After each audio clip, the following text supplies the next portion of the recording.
thanks again for everybody, to everybody for joining us today for this meeting on open science policies. I am very happy to see still a lot of people interested and joining again from different parts of the world, different people interested in open science in all kind of different ways. So great to have you again with us, and thanks for joining. I'm gonna start sharing my screen now because we have just a few housekeeping messages before we start our meeting. Let me just move. So yes, please, if you could mute your microphones and keep your camera off when you're not speaking, that would be very helpful. If you have any questions and inputs, you can drop everything in the chat box, no problem at all. And we will have enough time, of course, to also discuss during the meeting, raising your hands as the usual practice for asking for the floor during the open discussion. And also just for everybody to be informed that the session will be recorded. And as usual, we will be sharing the recordings online together with all the different documents that we will be sharing with you, and also the PowerPoint presentations, as well as the meeting reports. So I will just go straight into the meeting. We have set aside 2 hours for this meeting, but of course, if we finish earlier, that's okay. Also, if we need more discussion, we can set up another meeting. But more or less, we would think that a couple of hours would be the right amount of time to get us into this discussions in the second meeting of the working group on science policies. So. Just a little bit of background. These working groups have been set up to help us, the Secretariat, respond to the needs of member states and other actors in implementing the recommendation on open science, which was adopted by UNESCO member states in November 2021. And we have a series of 5 working groups that have now all started their work. This one on policies and strategies, another one on capacity building, financing and incentives, infrastructures, and then one on monitoring framework. And again, thanks to all of you for being part of these working groups. We know that this is really just a part of your time that you are dedicating to us, and it's very, very helpful. The inputs that we have received so far have been very helpful to us in building the deliverables of these different working groups. So for this specific working group, so on policies and strategies, our idea would be for the working group to come up with an open science policy guide or a set of principles for policy development, and then this global repository for open science policy instruments. So this is just a little reminder, or for those who are joining us for the first time, just some information on about this working group. So just a very brief overview of the agenda for today. So I will be giving you a little bit of a background after these welcoming notes. Ezra Clark, the Chief of Section for Science, Technology, Innovation Policies, unfortunately could not be with us today because he had to go on a mission that was not foreseen, but he will be here for the other working groups, and he of course sends his regards. Then we will be presenting you the draft guiding principles for open science policies that we managed to put together based on your inputs, the inputs that we had requested after the first meeting and that we had in part discussed in the first meeting. We will have a discussion on these guiding principles. You will, of course, have the opportunity to provide some additional comments. We will update you also on the discussions on the global repository for open science policies, tell you a little bit where we stand, ask for a little bit more guidance on certain issues, and then we'll just talk about next steps very quickly and close the meeting, decide what the next steps will be. So I hope this is kind of clear for now. Unless there are some burning questions, I would just continue this presentation. Again, just to remind everybody what the key objectives of this working group are. One is to guide the Secretariat in the development of this global repository of open science policies and policy instruments. Of course, we know that there are some repositories already existing, not necessarily just on open science, but more broadly on science, technology, and innovation. But we lack for the moment of a global repository, so basically covering all the countries and with a more specific focus on open science in particular. Then the other objective is to identify some key steps and challenges in the development of an open science policy or a strategy or a plan, action plan, and then to develop an open science policy guide or a set of principles or a guiding document that our member states, but also other actors have been asking of UNESCO now that the recommendation is out and that they are required to implement it. So these are the key objectives, more or less where we stand also in our timeline. And so far we are happy that we have managed to stick to the timeline. Also, again, thanks to your inputs and discussions that we've had with you. So the first meeting of the working group was held in May this year. And we had a very good turnout. Some 100 people, 80 to 100 people have been a part of it. Different backgrounds, different geographical areas, different countries. We are very keen on keeping these working groups as open as possible. So even if you think that there is somebody who should definitely be a part of it, but has not been part of it yet, don't worry, you can just send an email and we will add them to the mailing list. And everybody who has ever registered to these working groups, even if they have not participated, they also still receive all the information, the reports, the additional questions, and they are allowed, of course, to provide additional comments to the deliverables and documents that we are sharing.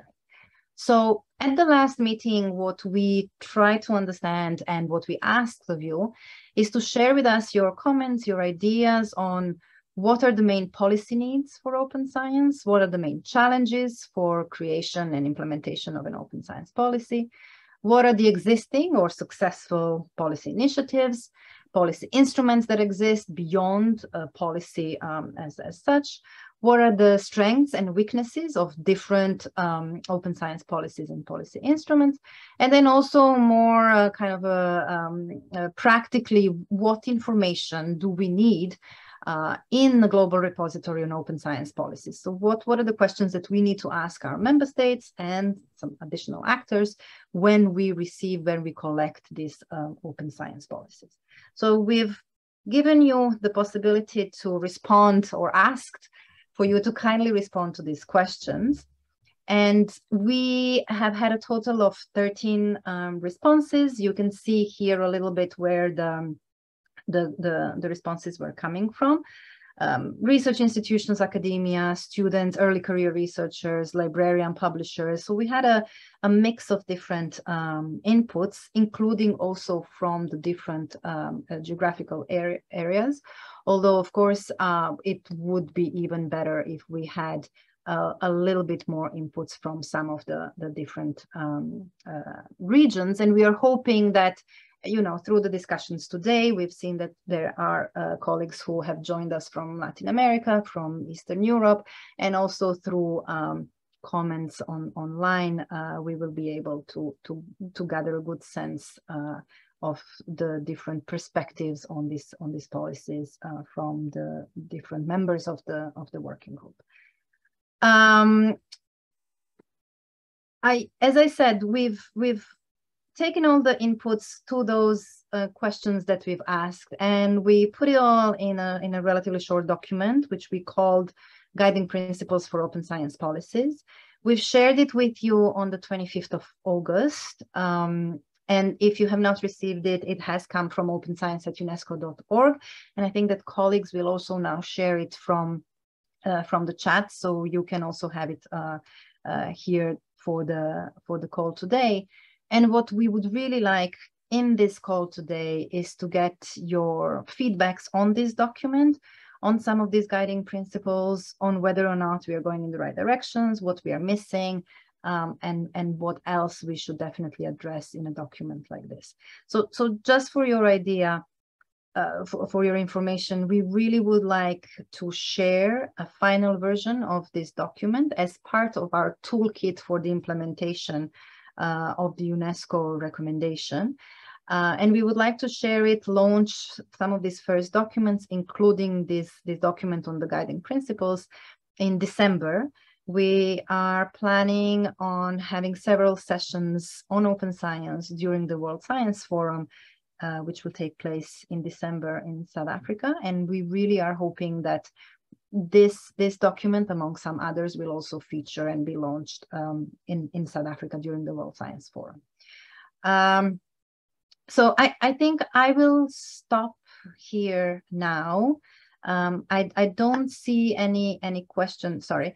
I don't see any questions or hands raised for the moment. I will pass now the floor to Tiffany, who has been immersed in this document from the beginning, and she will be able to give you a little bit more detail about what is in the document on the guiding principles and where we would like your further input. So Tiffany, the floor is yours. Okay. Thank you, Anna, and thank you again to everyone who's taking the time to join in today or listen to the recording if you're joining us later. So as Anna said, we asked you a set of questions, and we have taken your inputs from the previous working group meeting, from your answers sent by email, as well as some existing openly reusable guidance that's available from some of your institutions and organizations, things like the European Open Air Project, which has example policies, and the guidance provided by the Open Research Funders Group. So taking all of that, we've compiled a set of guiding principles for developing open science policy that is in line with the recommendation on open science. The document that you see, that you have now, has 5 major sections. The first is what open science policy is, and this is largely based on the text of the endorsed recommendation. The second piece is why open science policy is useful to create the transition that we need from science as usual to what we have now agreed on as open science. The core of the document is this set of about 12 guiding principles, the factors that we need to consider when we're developing the open science policy that, again, supports that transition.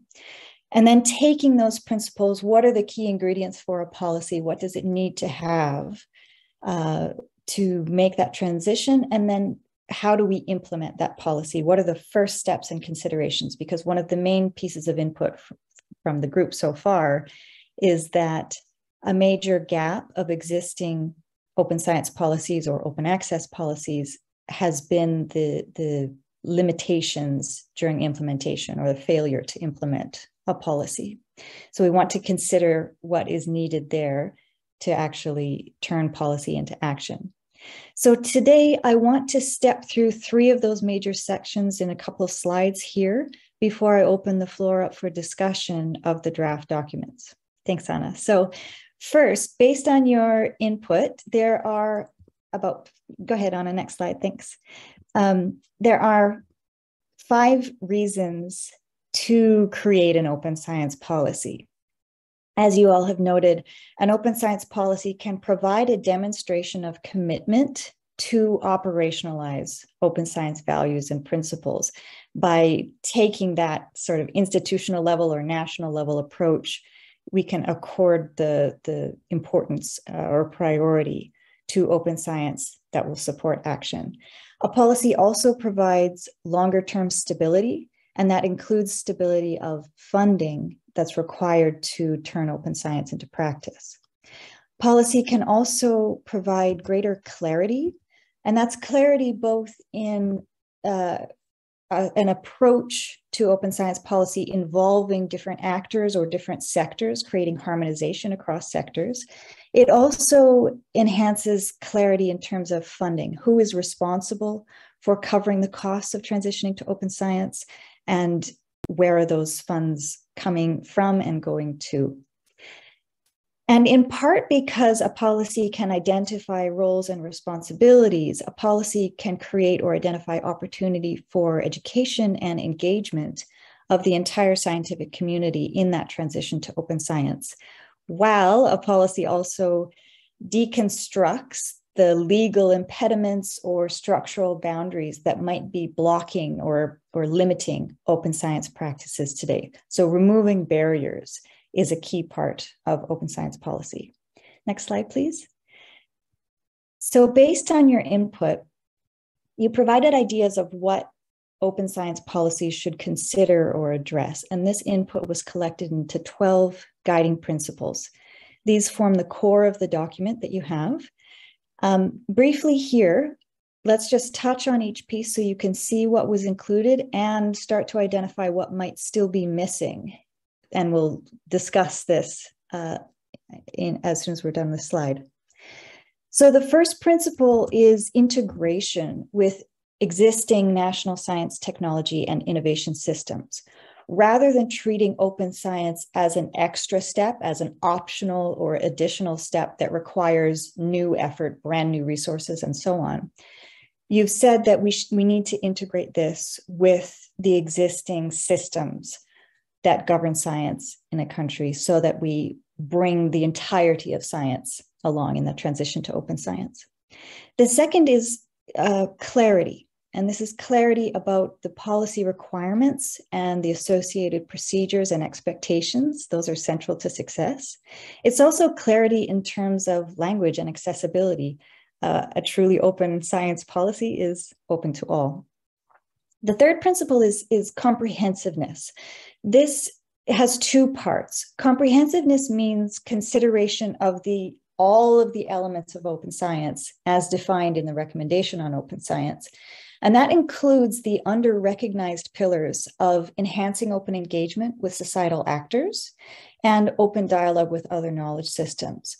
So we're hearing again and again that open science now cannot just be open access to scientific knowledge, for example. We need to take a comprehensive approach to open science.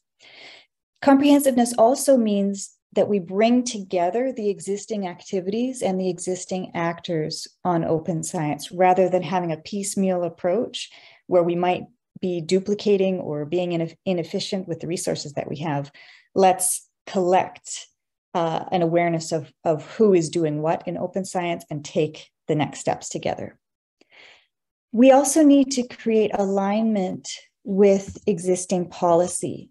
And that's policy that is required to create enabling conditions for open science. So for example, policies that affect higher education institutions or policies about research assessment, those other pieces of science need to be in alignment with our approach to open science. We also need a commitment to resourcing. Adequate funding and support measures are essential to foster compliance with the policy objectives. And you provided guidance on what costs should be considered and the need to identify who bears those costs. And again, there's more detail in the document. Equity and inclusion are important both during the creation of a policy instrument and as a component of what is addressed by the policy. We all know that the recommendation itself specifies a focus on gender equality, recognizing the work that we have to do as a global community to place women and girls on equal footing when it comes to the practice of science and the use or benefits coming from science. And many of you are already starting to push beyond just gender equality into broader aspects of diversity, equity, and inclusion. So we want to make sure that open science policy takes the best of those approaches. As already mentioned, the strength of a policy approach is that it can provide sustainability and longevity. So the principle of longevity recognizes that a policy is part of creating sustainable culture change that supports a community of practice around open science. And this links to the removal of barriers to open science. Policy can help us not just create new incentives or pour new resources into open science, but also, part of incentivizing open science is removing negative incentives that are driving science as usual, Or we can think of removing disincentives for open science. And that's always going to be the cheapest and most efficient approach. When it comes to learning and adaptation, a policy that is itself equipped with an adaptive management process can respond more readily to emerging challenges. This links back to the concept of longevity of a policy. How can a policy help us adapt to the changing needs of open science, of the open science community, and to the changing demands that are placed on open science as the world changes? So the other aspect, though, of learning and adaptation is that policies can also address the capacity building that's required to implement open science and to implement the policy itself. Within that, we need flexibility. Flexibility to allow the policy to function in local contexts. And many of you mentioned that policies need to focus on openness as a practice. So rather than applying specific tools or specific standards that may or may not be around within 5 years, if we focus on openness as a practice, this allows people to harness the policy to create the open science that they need, whatever the standard or whatever the name of the particular tool or infrastructure looks like in the future. So flexibility is important, but that said, we do need some kind of enforcement. Many of you noted that a weakness of existing policies is their non-mandatory nature. We need enforcement to help us turn a vision into action when it's accompanied by resourcing and cultural change. And the principle of monitoring and evaluation is to bring all of that together. How can we track policy implementation? And let's make sure that a policy clearly describes how and when compliance will be monitored, as well as establishing potential rewards or penalties for non-compliance as we make this transition. So then how do we turn these principles into a policy? Next slide, please. So taking these principles, we proposed a short list of elements that an open science policy needs to include. Again, there's a lot more detail in the document, but I want to just point out the overarching principles here before we go into discussion. So the first thing is that a policy needs to have, of course, its rationale and a forward-looking vision for the policy, showing how it transforms science, not just how it tacks on open science practices, but how we transform science into open science. A policy needs to have pieces that clearly define the jurisdiction of the policy and the effect of the policy. It must show how the 4 pillars of open science are addressed as defined in the recommendation. So we need to make sure that the policy is clear about open access to scientific knowledge, but also about how we develop and use open science infrastructures, how we're going to enhance open engagement with societal actors, and how we can create space and incentives for open dialogue with other knowledge systems. The policy will also show the roles, rights, responsibilities, and duties of those who are implementing the policy and those who are affected by the policy and whose compliance is going to be monitored. And then it needs to be clear to provide clear guidance and planning for capacity building, for research assessment and evaluation, and for monitoring compliance. It goes without saying that policy alone is not enough. It's important to have sufficient resources and a plan of action to turn that policy vision into open science practice. The document that you've received goes into a lot further detail about the key ingredients for a strong open science policy, and we welcome your thoughts on the proposed text or further inputs. So now I would like to open the floor up for discussion. If you have comments or questions about the principles, about the guidance for creating open science policy, about what's missing in that existing document. As Anna mentioned, the document is going to be revised based on your feedback today, as well as anything we receive by email. I think our deadline is the 25th of September. And then this document is intended to become part of our open science toolkit, which is guiding those who are working to implement the recommendation in their own country. Excuse me. Now, when it comes to policy, there are other guidance materials available from other organizations, some of which you're involved in. There are these existing materials that go into a little bit more detail about open science policy development. Some include example policies, some include draft phrasing.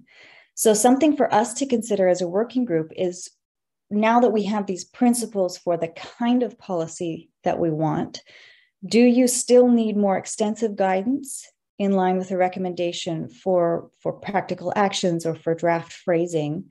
Or what should our next support be within the working group or providing from the working group to those looking to implement the recommendation? So with that overview, I want to hear your thoughts. So please raise your hand or write in using the chat function, and we'll call on you to speak now. Thank you. Great, thank you. Thank you very much, Tiffany. So really, please feel free to just, as Tiffany said, raise your hands, give us your first feedback, how you see the document so far, and what else you would like to see in the document. Yes, please, Kalina, I see your hand is up. The floor is yours. Hello everybody. Hello, Anna. Thank you very much for your report, for your presentation. And we assume that this document, needs to be further developed. And in this regard, I would like to ask, when will be the next meeting of this group? Because 6 days is not enough to for national consultations. We would like to know if you have a chance to submit some more recommendations. Of course, yes. I mean, we have given, the 10 days deadline here for some first comments so that we can have a draft and see a little bit if there is really something missing. For those countries or for those actors who want to have further consultations and provide further info, these are not official documents that go through the executive board. This is really just from the kind of experts in the secretariat, the supporting elements for the implementation. And our idea with all the parts of the toolkit is that they are all rolling documents, and we allow for comments on these documents all the time. So the idea is that it would be kind of released in December. So until, I would say, the 1st of December, or let's say, I don't know, the 25th of November, there will be possibilities to really provide inputs, important things that need to be changed. But even after that, these are not fixed documents in time. This is really the idea, is that particularly if what we would like is then to take these documents and pilot them in different countries and see how they can be used. And then based also on the feedbacks from countries and other actors who are actually using them, then we can again readapt them and make them better. The idea really is not to have something fixed in time forever for everybody the same. It's more like we did with the rest of the documents, to have a rolling document for comments. So short answer, 25th of September, the first feedback. After that, let's say maybe 15th of November, if there is something more consistent. And after that, after we launch it, even in December, there can still be some additional comments on the document.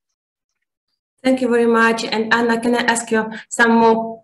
One very brief question. We are discussing open science, and we acknowledge all the efforts of the Secretariat, and we have seen the table now of the recommendations of all entities. And is it possible to review, to see these recommendations of all other countries? Of course. I mean, we will. The idea is that we, and you will receive very quickly a letter. Actually, okay. You will receive a letter. We are doing a mapping of the policies that exist in different countries. It's by no means an extensive one and not a completely comprehensive one. So we are actually going to ask the member states to provide additional information on the different policies, and also, of course, to add those that are still missing.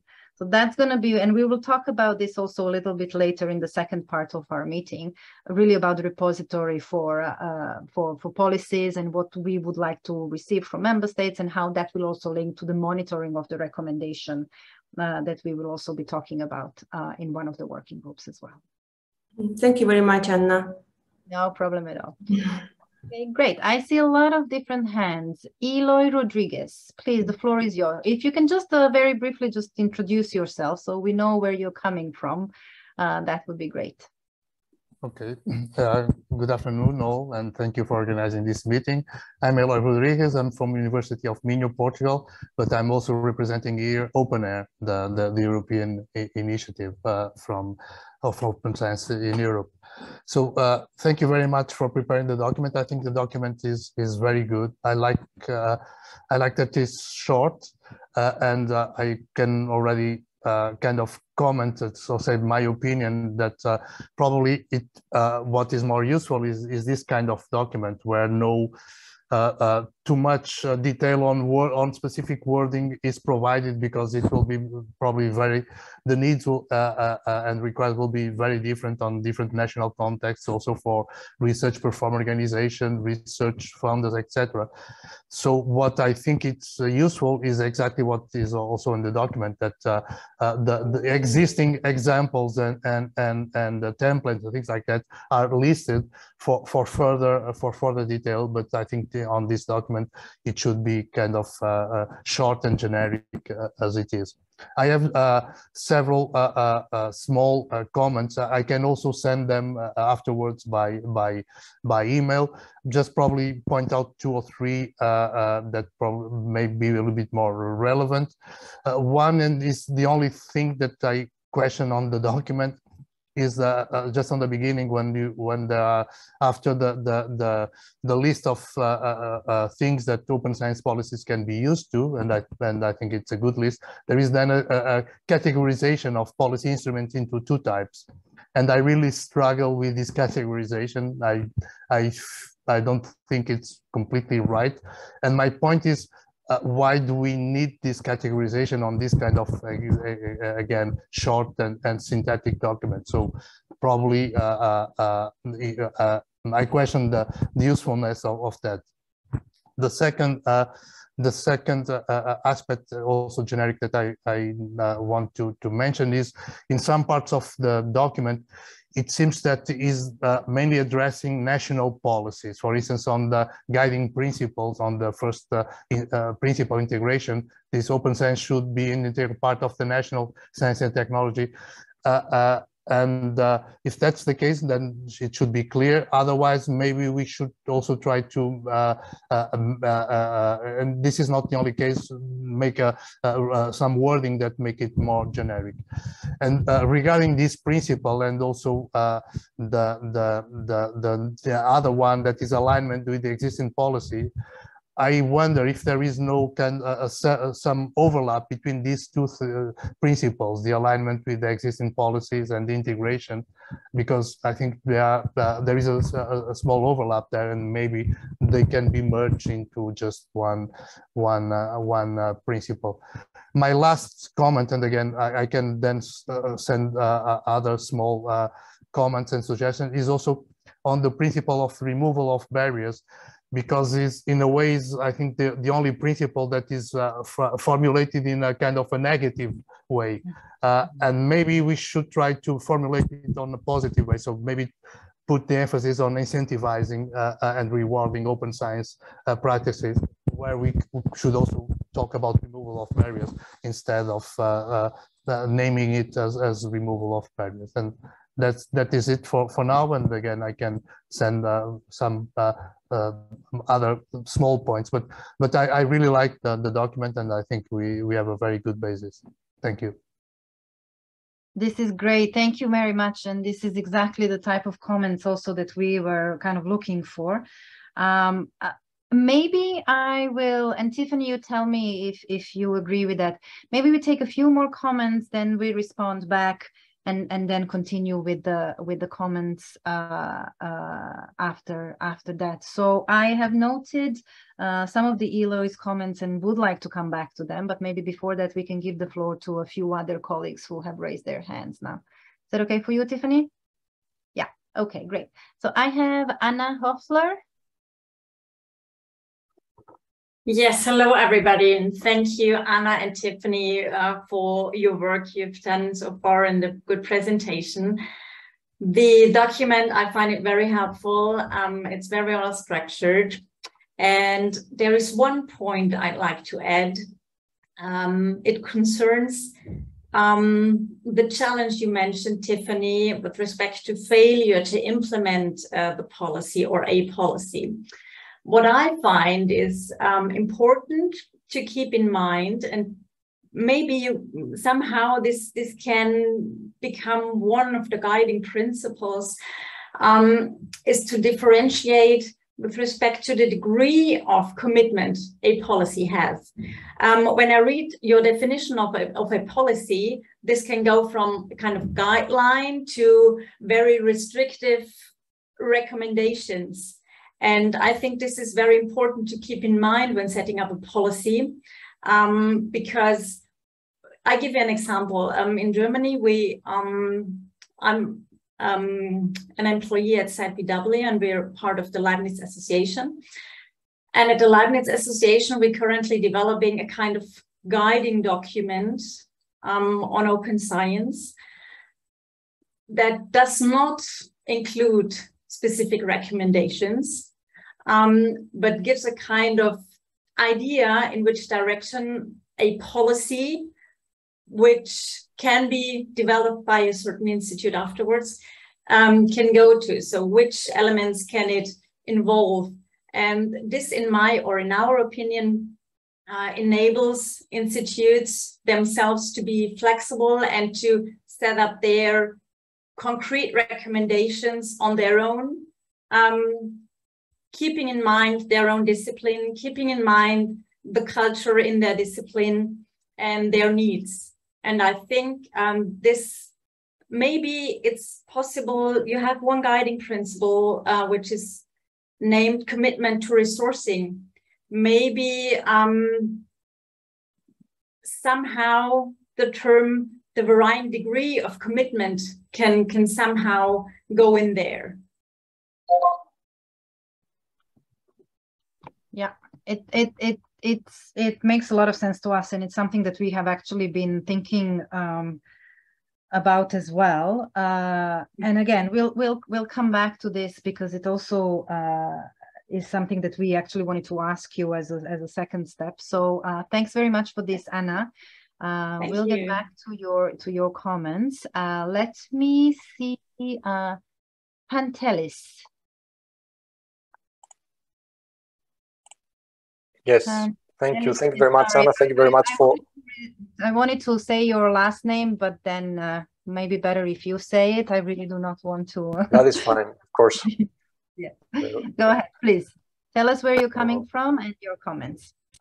Once again, thank you very much, Anna, for this and also for the presentation. I'm Pantelis Veloglu, representing the Open Science Unit in the European Commission. Also very positive review from our side on the document. Thank you very much for the drafting. Just a few practical suggestions, mostly on the drafting of the text that we have seen in the document. Starting from saying that we would also agree with Eloy Rodriguez on the categorization of the first, that we find in the first section, what is open science policy. We understand that this is one way to categorize possibly open science policies and policy instruments, but we don't see why necessarily this has to be presented as such in this section. What does it offer? Further to that, in the second section, why have an open science policy?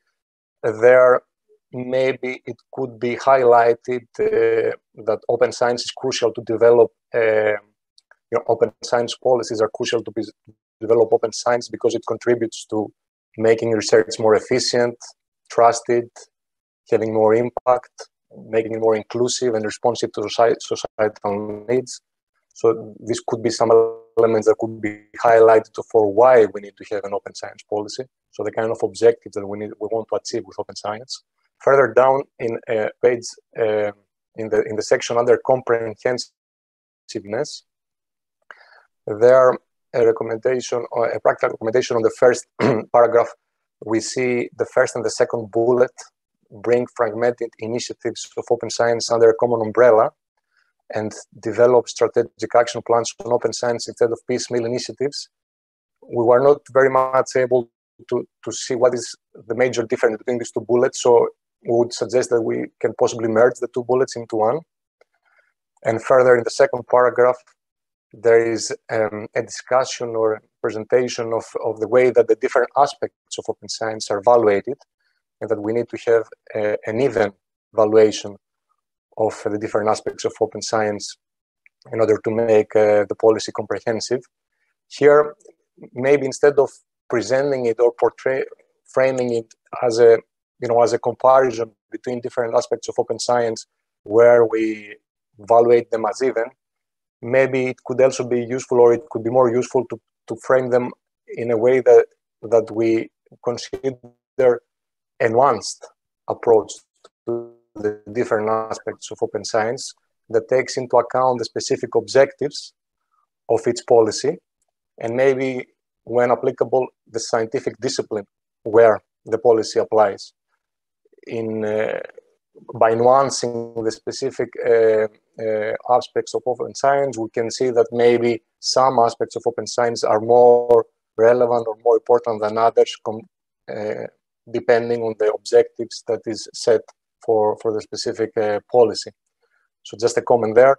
Then on the commitment to resourcing, which comes in the next page, maybe a reference in the bullet points on strong open science policy, or what they can address. We can include also a reference for a clear pathway to long-term sustainability of investments for open science.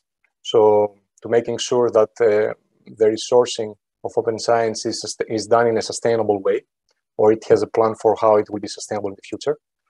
And finally, under the section on removal of barriers, we see in the last sentences a reference to how important open science is when it's promoting the recognition of open science elements in academic career assessments, hiring and promotion. There we would add also not only at the level of the researcher, which is the academic career assessment, hiring and promotion, but also at the level of assessing research itself, for example, research proposals for projects, or at the level of research performing institutions. And so this would be the comments from our side, and we'll of course be very happy to share them with you in written form after the end of this meeting. Thank you. That's great, Pantelis. Thank you very much. Yes, it will be very, very useful to get the inputs also in writing. It will be very easier for us to also integrate in the second version of the document. Thank you very much for that. Gilles Dubochet. Yes, thank you. So indeed, Gilles Dubochet, I'm the head of open science at EPFL, the Swiss Institute of Technology in Lausanne, and I'm also a member of the three main member or chair of the three main governance body of open science in Switzerland. So first, I would like to highlight that I think this is an excellent first draft of this document. I think it's a very useful proposition to guide the thinking around open science policy making. I have 3 points that I would like to make now, and I'd be happy to write down some points afterwards, but I think it's useful to say them aloud.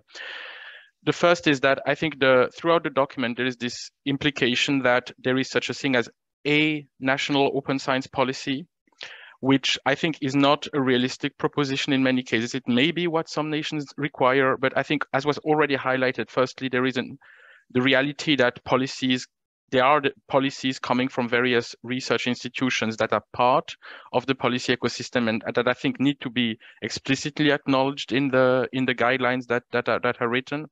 But also, even at the level of national policies, it certainly doesn't seem likely that in Switzerland, where we already have a number of activities done around open science that exist in the form of policies at the national level for open access, for open research data, etc., that these would be scrapped and replaced by a single open access policy. So I think it would be useful in the guidelines to acknowledge that actually open science may be in the form of a single policy, or maybe in the form of a series of policies which may or may not have to be connected through a framework policy of open science, but certainly acknowledging the complexity and not implying that it is a single policy that will represent open science at a national level would be useful to make these guidelines more applicable.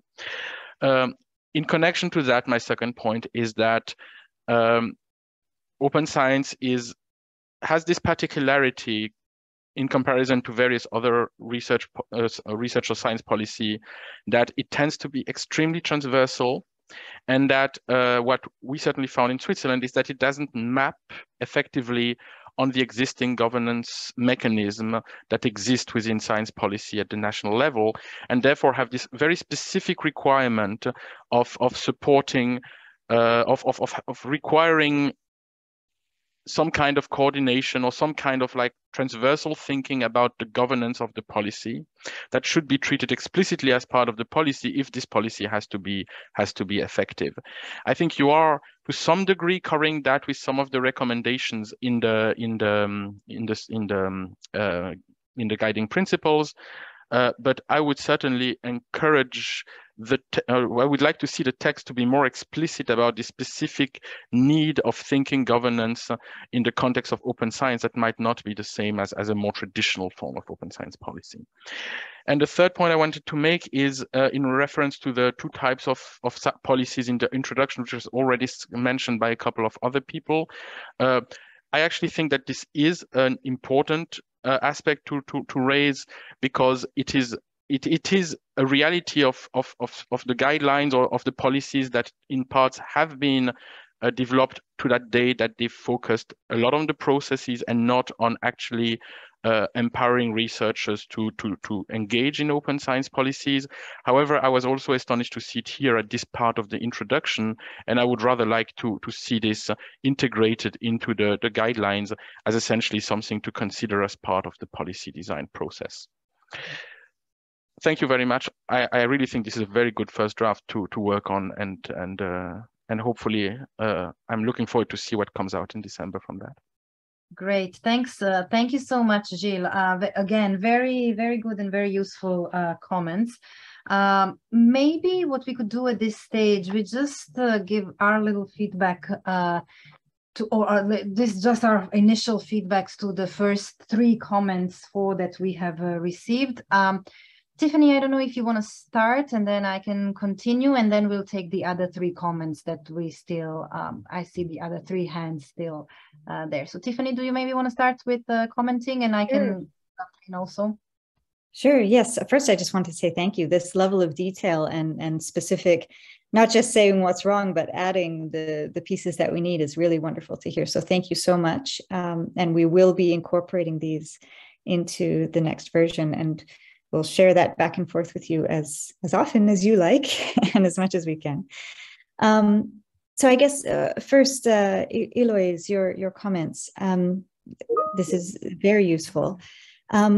I think that Gilles has already discussed the issue of the categorization of open science policies. It's an interesting point that, again, it will work on where that is integrated within this document, but I do think we somewhere need to address the use of a policy to focus on specific practices, or that differentiation between the uses of a policy and the focus of a policy, I think, needs to be brought into the document. But I think Gilles has given us good guidance on how that can be changed into another part of the document. What I'm hearing also from a few different comments is maybe we need another section of the document that is about policy creation. So rather than just saying in the inclusive and equity and inclusion section that the policy creation should be equitable and inclusive, perhaps we need a little bit of a piece about developing a policy that would include some characteristics of the process and would give some guidance about how to design the focus of the policy. I think it's interesting, the removal of barriers. You're correct that it is the only one that has a negative heading. We have a tendency as a species to think of subtraction as a bad thing, a negative thing. And perhaps we can phrase it in a more positive way, but I do think that it is the easiest way to clear our pathway rather than to continually add on. One of the reasons that this was added as a principle is because, particularly for those countries with limited resources, adding on work on open science, or the idea of adding another policy, adding another approach, requiring new resources to create something brand new, is intimidating. And we want to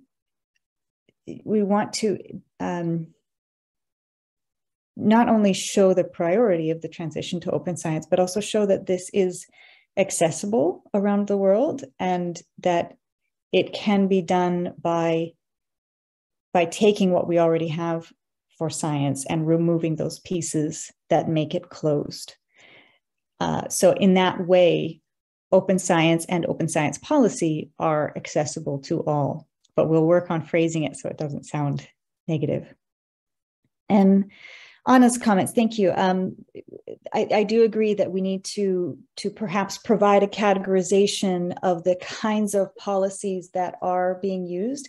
You'll notice that the recommendation, when it describes a policy approach, is very broad, because some countries are taking this to the development of regulation or legislation. Some countries are taking this to a vision or framework, and we want to recognize the decisions, the varying decisions that countries are making and institutions are making about the kind of policy created. But as some other speakers have noted, there's a difference between national policy, whatever that form takes, and institutional. So yes, I think we need to add a little bit here to describe what people are trying to do and who those people are who are trying to use open science policy. So that's very useful comments. We'll add that. Pantelis, I'm just going through my notes from your wonderful comments as well. We'll add clarity. I think we've discussed already that aspect.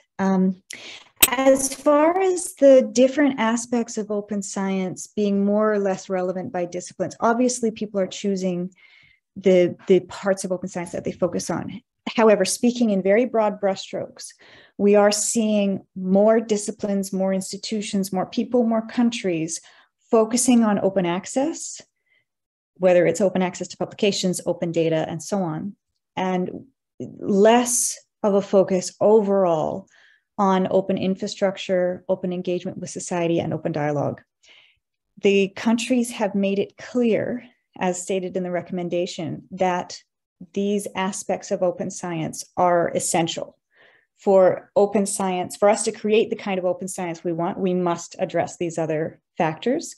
And so I think we must ask the question, at least in the policy, of what kind of space do we need to create? What kind of incentives do we need to create to truly open up science, not just conduct science as usual and open up its outputs at the end, but to open up the entire scientific process. What does engagement in open science mean for physics or for biology? What does open dialogue with other knowledge systems mean at the policy level, at the research funding level, at the project development and co-creation level? There will be differences throughout the stages of science, throughout the disciplines of science, throughout the different institutions taking on this work.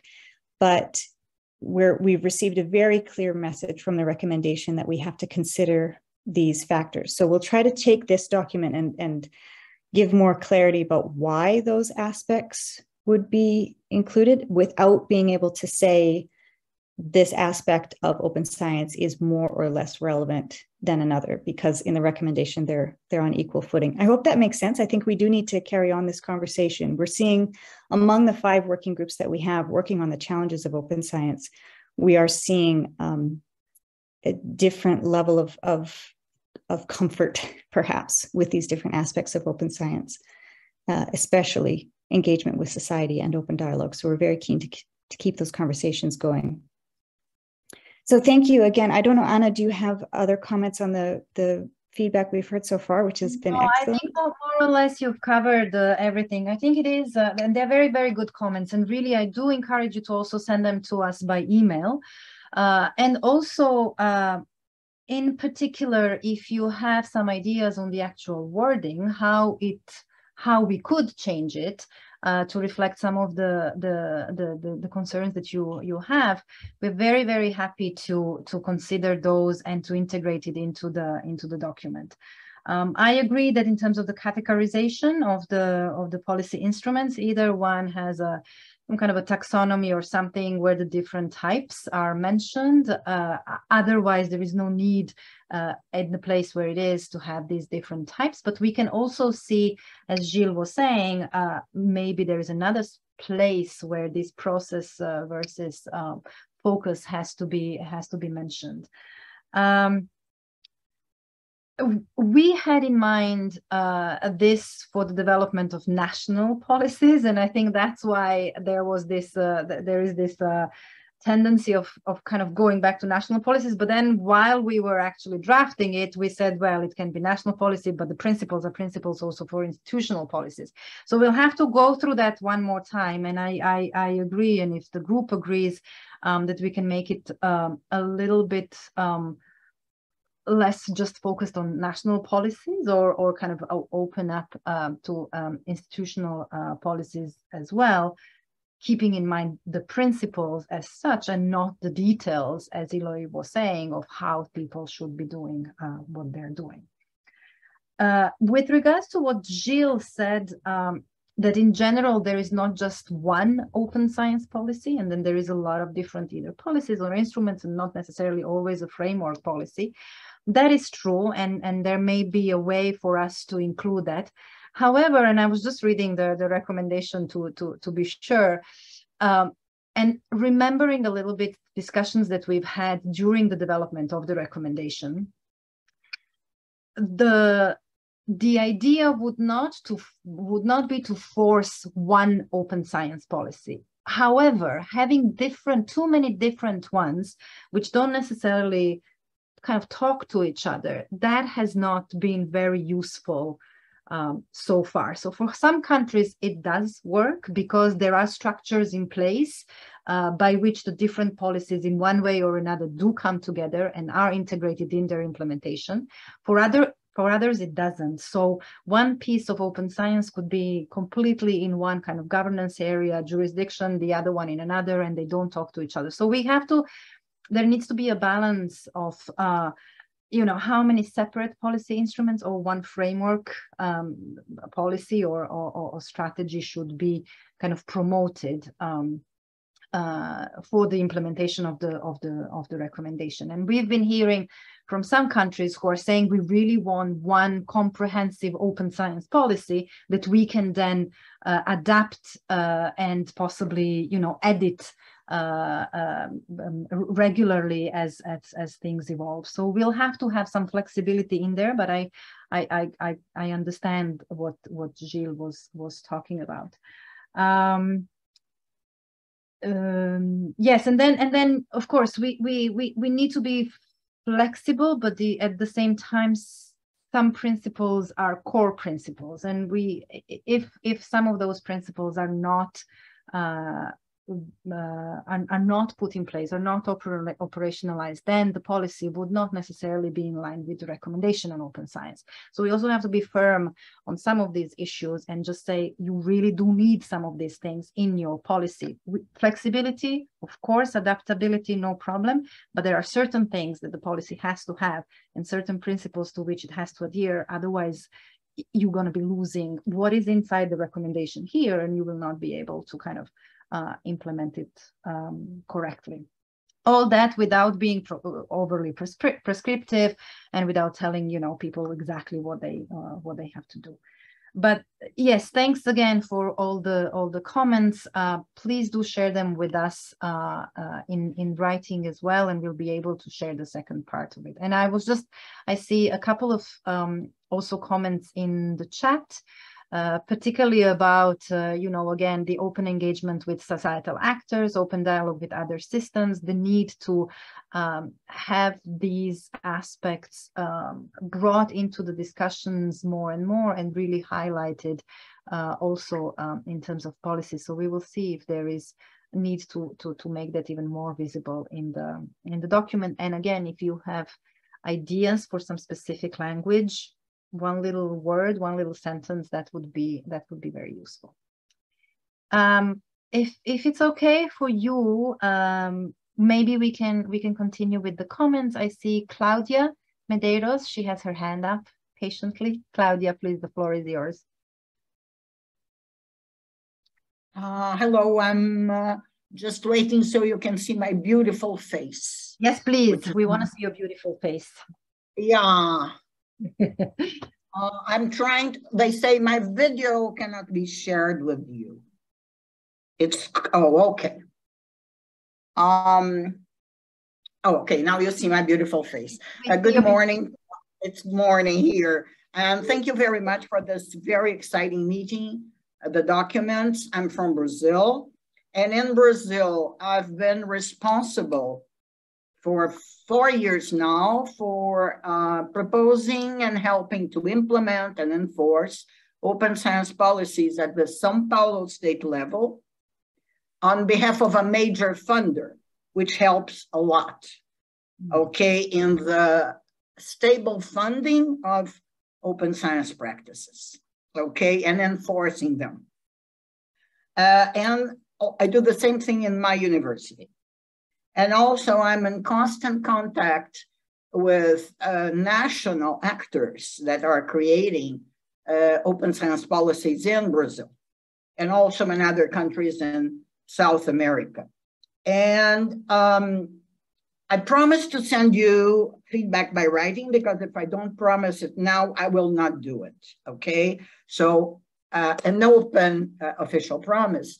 And the way I see it is that I wrote it down, the points, is that you have to find a compromise between being too generic and too specific, right?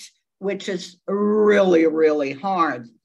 So perhaps you could add a smaller section to the document with suggestions on refining for specific instances, such as, oh, for a specific domain or for institutional purposes, but keeping it top down would help refinement.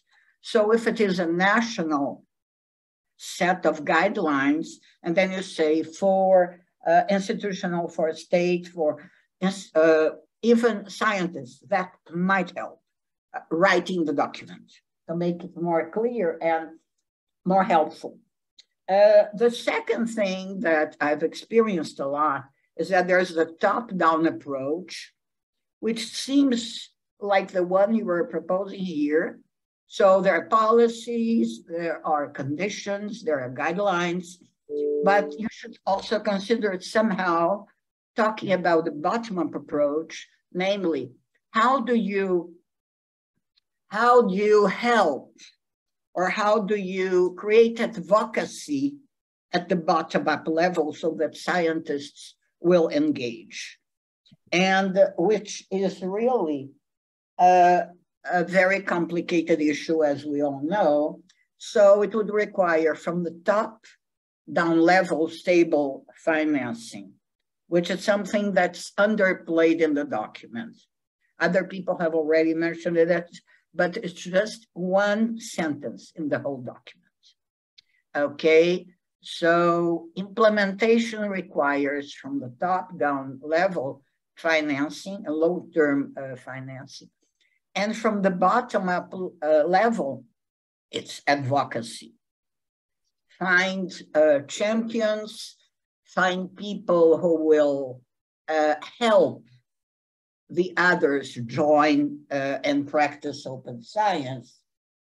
And the final comment is that many people think open science is many things. We cannot help that. So what are the main factors that would be common to any policy?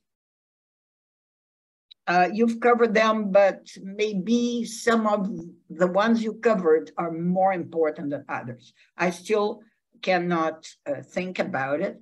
But one thing that's implicit in all of our minds and might be made explicit is that open science is about collaboration. And collaboration is wonderful, but collaboration is hard. And collaboration requires implementing this kind of collaboration across institutions, across disciplines, whatever, requires all of these items. And the barriers and the incentives to collaboration are also barriers and incentives to open science. So thank you so much. I will not say anything for the next 5 milliseconds, and I'll close my beauty and my voice. Thank you. That's great, Claudia. Thank you so much, both for the beauty and the voice, and the messages. Really, very, very, very useful. And indeed, we were talking about, asking countries to provide what is the consultative process that they've been using to develop their policy, but we actually did not include it into this document. And this brings me back to what Tiffany was saying before, and that is, we have this now titled Principles for Open Science Policies. We can entitle it Principles for Open Science Policy Development, which would then allow us to also talk about more of these bottom-up approaches, consultative approaches, but also this refinement that has to take place from some kind of national level to institutional level to disciplinary level. I see a lot of people in the chat, again, saying for different disciplines, for different institutions, there might be need for different things. This obviously needs to be more clear from the document. So maybe this is something that we also have to consider, just by saying, guiding principles for policy development, it can be, or adding, but very small section about that we will have to see, while keeping the document still relatively short. That might be useful. Sorry, Tiffany, did you have something to? No? No, I think you covered it. Great, perfect. Okay, I have Miho Funamori. Miho, the floor is yours. Okay, thank you so much. So, do you hear me? Yes, very well. Okay, so I'm Miho Funamori, and I work at the National Institute of Informatics, NII, in Japan. And it is an institute which provides a range of scholarly communication services to all Japanese universities. And recently, we are also providing research data infrastructure to all Japanese universities. Now, I'm rather, I have one short comment, and maybe it's not because of my position there, but it's more that I'm a higher education researcher. So, I have a comment on the guiding principle integration. And for the integration, it says open science should be an integral part of national science and technology innovation system. And I completely agree. In order to be open science as an effective policy, which really gets adapted to the national science and technology policy, it needs to be it needs to be an integral part of the STI system, of the existing STI system. But we are also always talking about transition to open science. And by that word, I understand that we want to change the existing research ecosystem to a new paradigm. So we are thinking of competitive paradigm to collaborative paradigm, or from science to science 2.0, or something like that. And if we are saying just integration, then open science will be merged to the existing science and technology STI system, but it does not change the existing STI system. But I want to have something that changes the existing STI system to a new paradigm. And I have been thinking of some new term instead of integration, but I'm sorry, my English is not so good, so I couldn't find the right wording.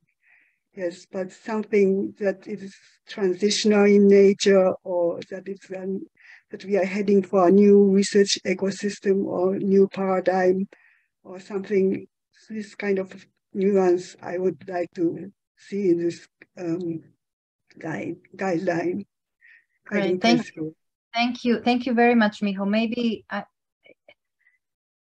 I don't know if it's going to be through a new word. My English is not that good either, or more explanation in the actual explanation of the principle. This is what we can also take into consideration. It is true. We have to see how to better reflect the fact that there is need for a cultural change that would actually change those systems, which would then become open science by default. So we would not have to say open science, we would say science, and we would have open science by default. So we'll have to find a good word for that as well. Great, thanks so much. Mylène. Bonjour, my name is Mylène Deschaines. I'm from the Quebec Research Funds. It's a funding agency in Canada, and we're currently in the process of implementing Plan S. We're the first in North America. So we're really in this state of mind of meeting the challenges right now. 3 comments. One is about the section on commitment to resourcing. I think it's great whenever we can allocate new resource, because I think indeed we need new infrastructure, but I think I would have liked a paragraph or a word about reallocation of resources in a different way. You know, we want to reshape the system. So it's not so much as putting new money, it's about putting the money, spending the money differently in new types of infrastructure. So I think that's a first comment. A second comment is also about the removal of barrier. And I think it's not it's not by sheer chance that we're all talking about this. I think it's really at the pivotal place in the document. In the first paragraph, the paragraph ends by saying that creating new incentive is a secondary step. I respectfully disagree. I think, you know, when I see my young researchers looking at open science, they say, well, I'm ready to embark on, but I don't want to, at the end of the day, have to pay because, for instance, the university doesn't recognize that does not grant me a proper recognition for what I've done in my career track, or, my future research assessment. So I'm not sure I would create a hierarchy about in which step it should be done. My last point is about recognition. And I noticed that there's a working group that's on finances and incentives. We oftentimes link incentives with the finance, but I think recognition comes from the moral recognition. Oftentimes the researcher, the only thing they want is to be recognized as being the one person that made. It's the same, well, I don't want to speak for First Nations, but I think some First Nation would like to have this moral recognition that traditional knowledge comes from them. And so this section about recognition, I think, should be more emphasized and not necessarily linked to finances, because it's not just about finance. Thank you very much. This is great. Thank you very much. And I think you've pointed out to a couple of very important things. Reallocation. I would say reallocation plus investment, because I mean there are some where we can do reallocation and do a lot by that. There are other places where really investment is needed as well. So we can definitely play with that. And there's actually I've seen a few people working on actually trying to quantify what this reallocation would mean for open science and how much we are currently actually investing in a system that, by not being designed as an open science system, we are actually losing that money. So reallocation and investment is actually the same thing. So we will definitely work on that. No hierarchies in what is more. I agree. We have to eliminate that from the entire document. It was not the intention, and in general, it's not the way we've been developing this guidance in general. And the question of recognition, we'll see if there is a way and how we could also include it somehow in the document as well. Great, thanks so much for the comments. I have one last hand, Joe. Joe, very good to have you here. Hi. Please introduce yourself very quickly and then tell us your comments. Yeah, thank you. Sorry, I'm with two devices online. It's more of a general remark. I think we've discussed this back and forth, and also you're in the consortium and multiple working group sessions. Not to see, can you hear me? Well, yeah, very well. Okay. I'm not sure how I place the settings. Like not to let open science be seen as something new. It looks and feels very new to many stakeholders. But at the end of the day, we're talking about good scientific practices and how to implement these in the digital era using digital tools, a globally connected research ecosystem and community.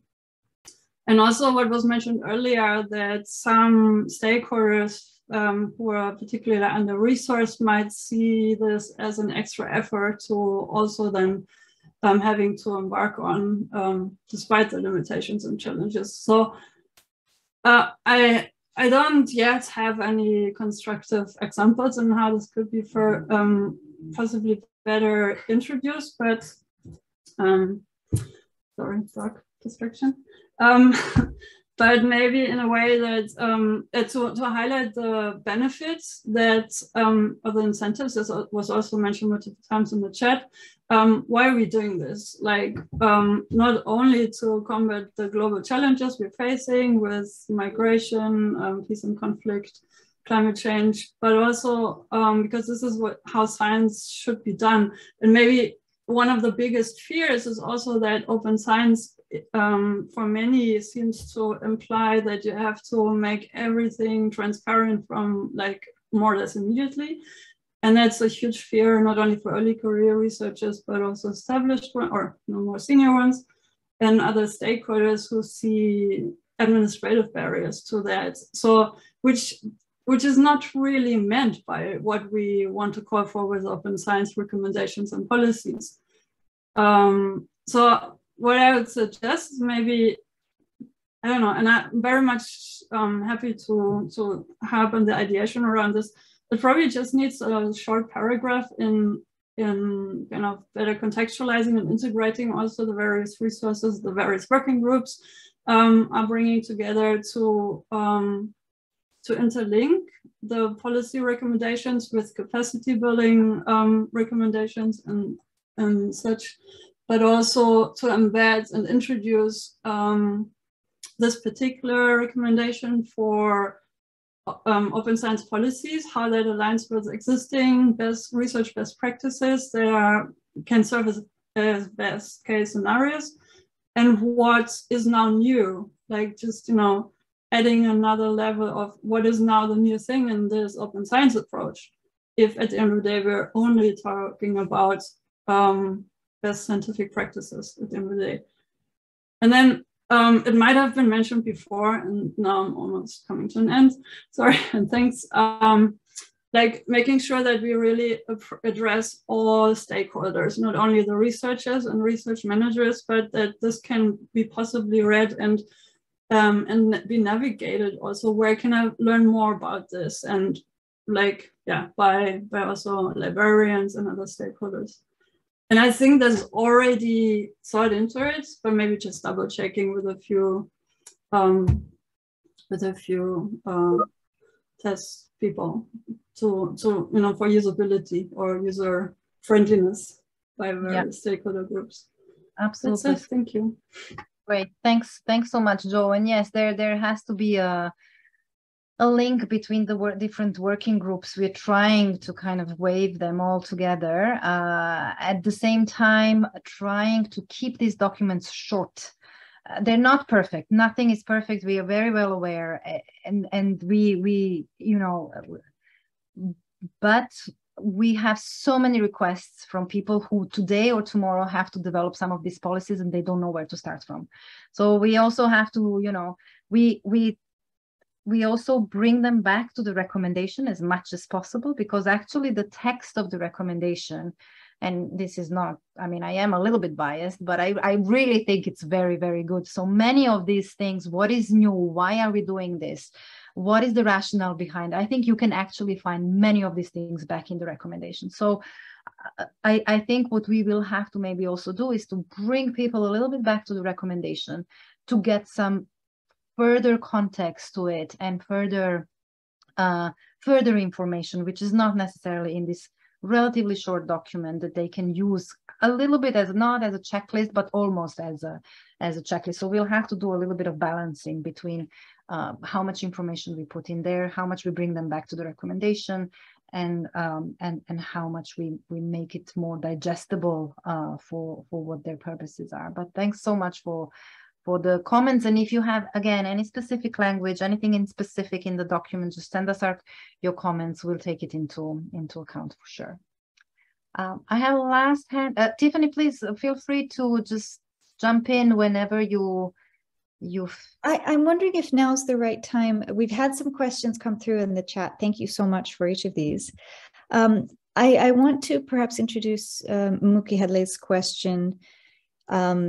There's two parts to it. He's wondering if we need to be more explicit about the cultural change that open science requires at different levels and practices, and then provide some guidance on how to address such cultural change. I think a question for us in the working group is, how much of that do we address from the policy level, recognizing that there's this top-down policy approach and a bottom-up advocacy, cultural change approach from the bottom.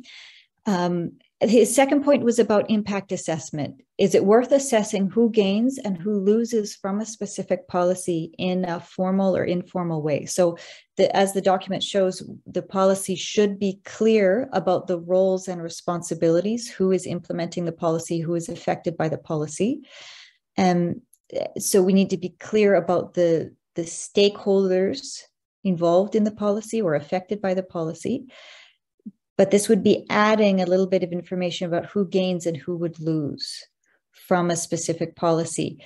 During the development of a policy, you always try to map out who will be affected. There are often blind spots as you begin to implement a policy. Sometimes you see unintended consequences with different people losing out in certain ways. So some of that may change as a policy is implemented, which is another reason to have an adaptive management process for a policy. I think this is a question for the group. How much of this aspect of cultural change and who is involved in the scientific culture that is going to be affected in what way by a policy, how much of that needs to be defined and prescribed in a policy? How much of that needs to be addressed in this document, and how much of this should we build into the work of the other working groups here, the other guidance that's coming out as part of the Open Science Toolkit and others. Perhaps I can leave this question with the group as well, and Anna, you and I can provide input to the next, but let's keep going, I think, with the next. And I think Muki had his hand up in response also. So Muki, maybe Great. You can and tell us a little bit. Yeah, I'll just very quickly respond to the two comments. So the issue about culture is just, it's already been discussed quite a lot over the last hours, that it's actually the barrier. And to be very open about it and very explicit that there will be people who will resist it for different aspects, and that there will be issue of cultural change, and that there are things that you can do through the policy to address it, things that won't work, and other things. I think that it's worth being explicit about it, that open science require this kind of cultural change. That was the point about it. The second thing is that in other areas of policy, it's actually quite common to do an impact assessment. So you kind of expected to do an environmental impact assessment on your transport policy or other things. And again, it's connected to the aspects of being explicit about who is gaining and who is losing from it. So for example, the way in which say, local association of scientists who've been running a journal or something like that can be impact from publication fee or not, and then to thinking about mechanism about them while not being very considerate about top publishers who can handle it. That can come through a more thought through impact assessment. And the same thing about careers, because that's also about who is gaining, who is losing. Will it have an impact, say, on marginalized groups in society? What the impact will be on gender? That was the point about the impact assessment. That's why I'm suggesting that it might be informal, but it need to be part of the policy making, especially when it's kind of, especially when a policy assumed to be good, it can lead to all kind of bad impacts. And impact assessment is a way to address that. And Muki, just very practically here, from your explanation here, I would say this impact assessment maybe as part of the monitoring and evaluation. It would be kind of a logical place to mention it.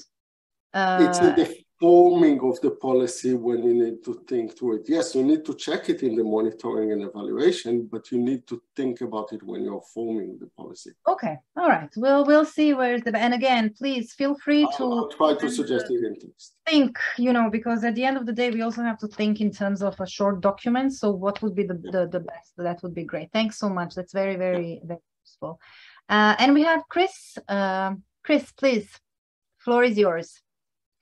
You've been advocating for some NASA actions there and lessons learned from NASA's top. So please.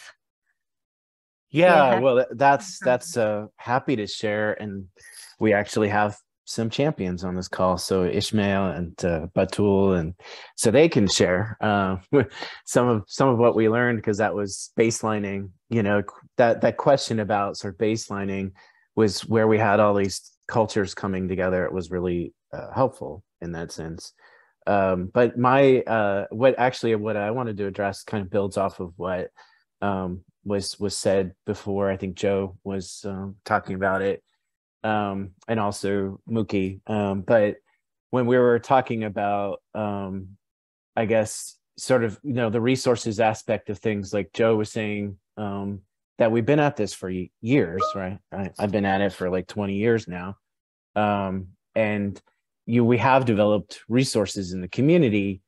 One of the things that happened when we implemented data management plans and other things like that in the various places around the world is that it launched multiple repositories, and resources were diverted to institutions, and we have like actually resources that are used across the world, right? Like one of the things when I was in astronomy was that we launched Zenodo with CERN, and I actually see someone from CERN, I think, on this call, but that was back in like 2013 or 2014, and Zenodo was really meant to be a community resource, right? And it still is. Like, it's used worldwide. And it's just one example. I know there are other resources out there. But like part of, I think Zenodo now is moving to trying to create a steering committee, and, that's more representative of worldwide, perspectives. In a similar fashion, we have these guiding principles for infrastructure out there. And I think like one of the things we might, that they start thinking about the interconnectedness of all the work that you're doing and we're doing, is that like in some ways we could actually think about the guiding principles for this infrastructure that's out there. And there are guiding policies out there, or infrastructure principle documents out there already. But like having sort of these community-wide resources that sign up for those things that are part of that could be like something that you sort of point to in this policy. Like, so for instance, maybe resources can be diverted to making that infrastructure better for particular particular disciplines, regions, other things like that, that we sort of build on infrastructure that's already there. I just feel like always, I've always felt this way, that we should work together, you know, like we should work on infrastructure together and making things better for all of us. And if we have those guiding principles, you know, that for all those sort of infrastructure out there, then, you know, maybe we can use our resources more wisely, you know, more together in a way. And so that's just one thing that I'm thinking as you develop this policy, maybe there's an additional thing that you could sort of point to.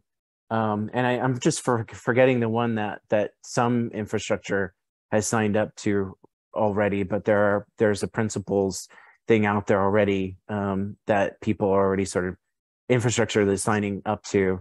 And maybe someone can point to the link here because I'm forgetting right now.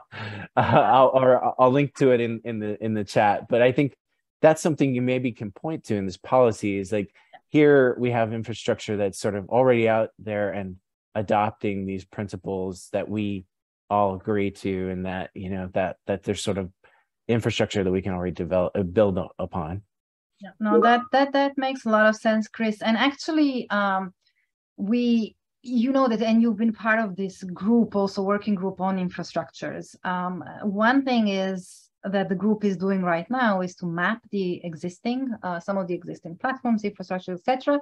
The other one is to pull out from the recommendation some of these guiding principles also for development of infrastructure. So this will be coming, and because the principles for infrastructures and these principles for policymaking, they will be part of the same toolkit. So our idea is that even though for the moment we are developing them as separate documents, they will come together in the same place and space, and we'll make sure that there are connections between them as well. So and we'll get into the principles that exist already.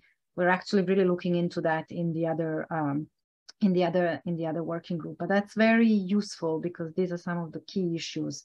Well, to make the open science operational, even if you have a policy, but then things like infrastructures are not working correctly, then it's not going to happen in very practical terms.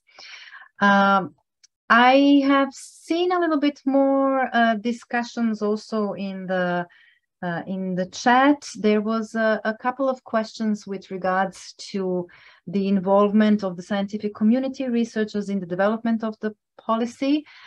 We have touched upon it through some of the previous comments in terms of policy development.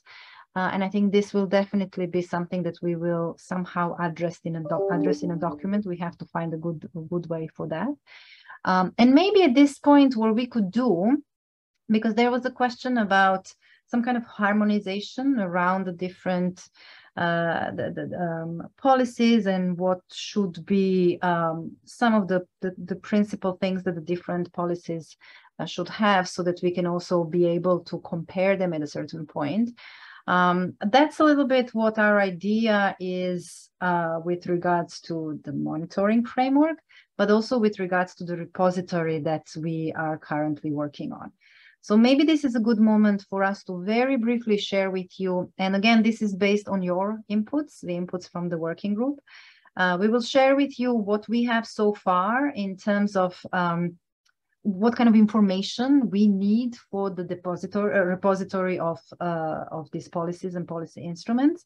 And they're kind of aligned, at least we try to align them as much as possible with these guiding principles, but also with the requirements for the monitoring that we will have there. So that we will have, sorry, for the recommendation. So we're kind of trying to work on these issues more or less in a harmonized way. So I'll share with you what we received from you.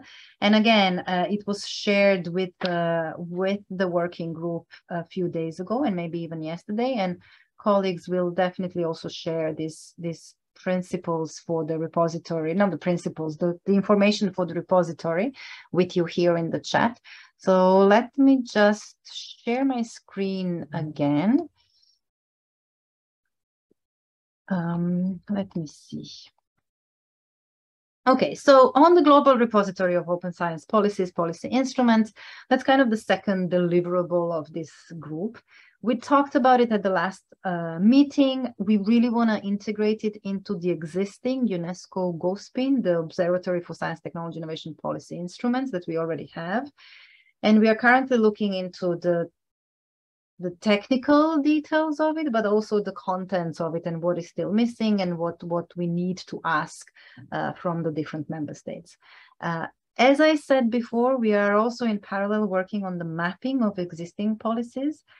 We have come up with a first very broad draft that we will share with our member states this month, and we want to receive feedback from them on these policies, and we want to ask them some specific questions for each and every one of these policies. So we will not be able in our team here to analyze each and every policy, of course, but we will be asking member states to do it, and we would want to kind of see with you what kind of questions we need to ask them, because those answers will then be useful for us for comparisons, for analysis, for further monitoring, also where the recommendation implementation is as well. So these are some of the key features for an open science policy repository. We would make, it would be at the national level. So we were asking for policy instrument at the national level. At this stage, we do know that there are important institutional policies that exist in different countries. But at this stage, for this policy repository, we would focus on national level policies. The repository would contain copies of policies and policy instruments as digital object listed by name and defined tags. It would include metadata to the policies, some information, and I'll come to that in the next slide. The data would be machine readable, uploaded in compliance with the FAIR principles, and allowing possibly for comparison between different national systems. Our idea was also to include a glossary, and this is something that was mentioned also in the discussions before here. So an agreed taxonomy of policies and their components to ensure consistency of language, common understanding about what we are actually talking about. The repository would be easy to navigate with a good search engine, hopefully. And then the users would be able to create new entries and request revision of existing entries. So again, more details about all of these different parameters are in the document that we've shared with you. We don't want to make it too complicated. We really just want titles and bullet points. Because it's something that we also will then have to integrate into the platform that we will have the actual repository. So the key metadata for each index policy document, it would be authority in charge, institutions involved, entities, departments, the scope, so which research areas and pillars of open science. And again, this is based on your comments, and we've heard them again in this conversation today. The consultation process to create the policy, the resources committed by the policy and for the implementation of the policy, possible associated legislations, date of policy adoption, date of its addition to the repository and who did it, target groups, beneficiaries, and then implementation plan, monitoring and compliance indicators or frameworks. So this is where we are at this stage. If you have, if you think that there is something really missing, please let us know. You can share that with us by email or here on the chat. But we really have to have very specific questions that we need to ask the different countries who will be sending us their inputs, and we hope that this, in a way, from our point of view, this captures what is in these principles, but it also captures what is in the recommendation and what we would need for the monitoring of the recommendation as well. So I think I'm gonna, yes, and some additional information, and it comes from the recommendation itself. Does the policy address gender equality, researcher evaluation and assessment in practice with an assessment of practices in line with open science? Funding and investment for open science, it goes again with the resources. Recognition of non-scientific collaboration, co-production of knowledge, some additional questions we could ask. public-private partnerships for open science, if there is any mention in the policies of that. And then what's the alignment between this national policy, regional, international, and possible institutional policy. So we've extracted that from the actual recommendation document and from the recommendations that are contained in the recommendation. So if there is anybody who would like to quickly comment on these various questions, but again, you can also share with us your comments. As I said, we have to kind of keep it short, but it's important to ask the right questions in the beginning. And yes, Tiffany, please go ahead if you. Yeah, if I can I'll just add one clarification because we've had a ongoing conversation in the chat here as well. I mentioned that we're focusing at present on national policies. That's not the same as restricting to national policies. We acknowledging that any repository is only as good as the information that lives within it, and it will require effort to update and to maintain as a useful service over a long period. At present, we are starting by making sure that we have what exists at the national level from the member states. So we are able to send out a formal letter to member states and ask for verification of the mapping that we've done so far and submission of any new policies that we're missing. We also want to recognize that there are other efforts to map policies at the institutional level even for specific pieces. For example, RoarMap is huge for open access policies, and they're building up a data set of open data policies. And we're not trying to step on their toes there. There are lots of institutional level policies, and it may not be the smartest first step, or we couldn't claim to have a good repository of open access policies at institutional level in this new UNESCO repository by December, for example. So we're beginning with the national level. However, Claudia and others have made a really good point that there are state level policies that are very important, quite functional, perhaps more functional than a federal level, national level policy. Would love to hear some more input from the working group on this. I just want to be clear that we're not trying to restrict to national policies, and we're certainly not trying to say that a national level policy is the only way forward for the transition to open science. So with that clarification out of the way, perhaps we can let the discussion proceed. Thanks. Claudia, please, the floor is yours. Hi, I just want to point out that I've been listening to you and looking at the document again, and its principles are clear. Its guidelines could be a little bit more clear, but it's almost enough to at least to set up the basis for a common understanding of what should be done. Okay. And you cannot be too precise, because otherwise you'll go into details and then people will say, this does not apply to me, right? But you also cannot be too imprecise so that people say, this is hand waving, you know, they don't know what you're talking about. So having the repository as an accessory to this document is really good, so people can start, like students cheat on assignments and exams, they could start from the cheat list of the repository. And I'm so sorry to call it like that. I'm not a very formal person. But this is something that has to be done. Okay, so I just want to congratulate you. And for a very bad example of what did not work, I point out to the Chile referendum of yesterday, in which the whole population asked for a new constitution. They set up a whole effort on a new constitution, and then there was a massive reject of the constitution because it had too many details that offended too many people.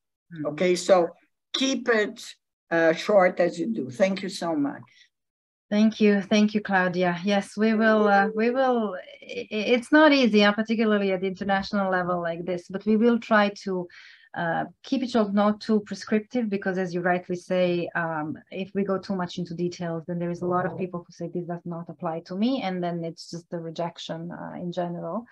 But at the same time, and this is where really we are very, very grateful to your inputs and your comments.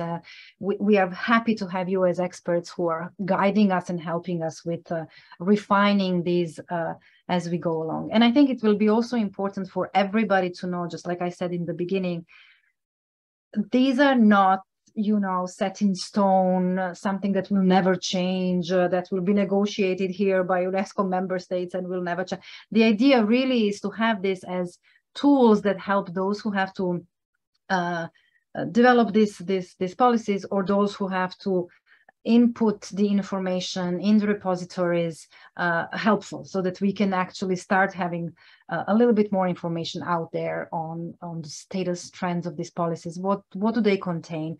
What do they not contain? Where are the issues? What are some very good examples?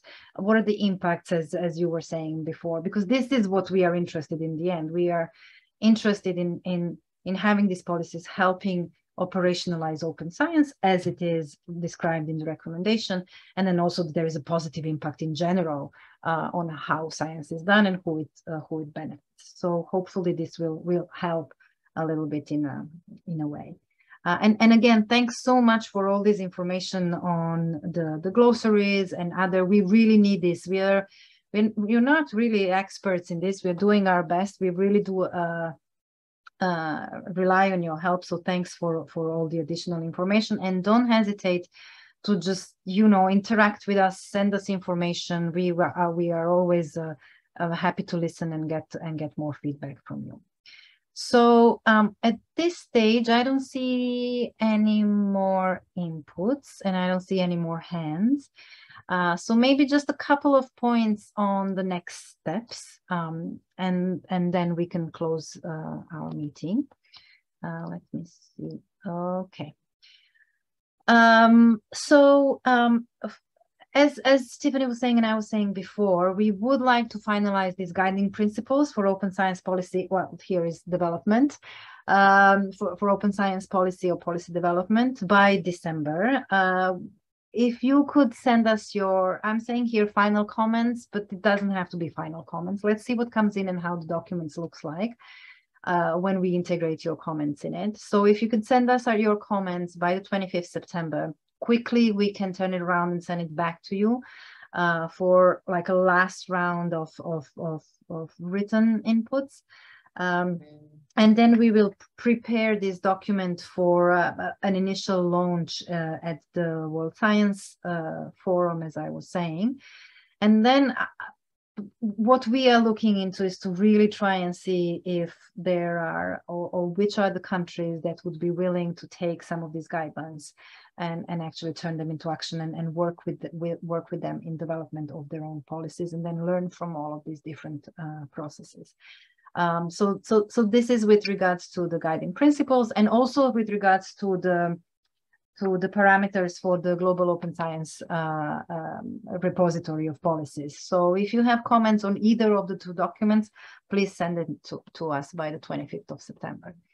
And then our next big thing will be really to finalize this repository. Of course, as Tiffany was saying, in December, we will not have it ready yet. Here we put March, but even that we're not really sure how that will be, but we will need further inputs from the group as we develop the repository, as we develop also other parts of the toolkit, and as the other working groups start giving their deliverables, because as you were saying before, rightly, those issues, capacity building, infrastructure, policy, incentives, funding, they're all interconnected. So we have to make sure that they make sense in the end when they do come together. So we will still be asking for your inputs about the repository, about some of the other deliverables. We will be in touch. We've put here maybe a next meeting sometimes in December, just for you to have a feeling, but it may be also in January, it may be a little bit later, depending also on how the repository will be moving forward and what will be the initial feedback from our member states, who also need to give us more information on the national policies to kind of start with. And just one last slide to remind those of you who are part of different working groups. So today we had this meeting of the working group on open science policies and policy instruments. 15th of September, we will go into the monitoring framework, and this will be the first meeting on the monitoring framework. 20th of September, funding and incentives, second meeting with some additional deliverables that have come from that group. Capacity building on 26th September, there's going to be interesting, there is an interesting development with the index that we are creating, and also in terms of principles, also guidance for training development. And then 30th of September, a follow-up of the meeting on open science infrastructure. So kind of a busy September, but that's because we really want to get the second meetings going, reviewing all of these different deliverables so that we have more documents and more tools to present and to finalize by December for the World Science Forum. So I think I can stop here. Of course, our contact, openscience@unesco.org, or our individual emails also. Additional information on our website. You will remember that we also had a call for best practices. So we've extended that call indefinitely, because we do see that there are more people who are putting in their practices, best practices in open science. So we encourage you to still spread the call and so that we can start getting a feeling of what best practices there are across the world and across the different actors. And I think this is it from me. I don't know if Tiffany or Ferry or other colleagues have anything else they would like to share with you. Tiffany, Ferry? I think from me, just a big thank you for everyone who's involved, and an earlier thank you to everyone who's going to be watching this by recording. We acknowledge that this is a tough time of day for some of our participants, particularly those in the Americas and in the Asia Pacific region, but we are always keen to hear your input. So please do use openscience@unesco.org, as Anna mentioned, and we look forward to continuing this work together. Thanks.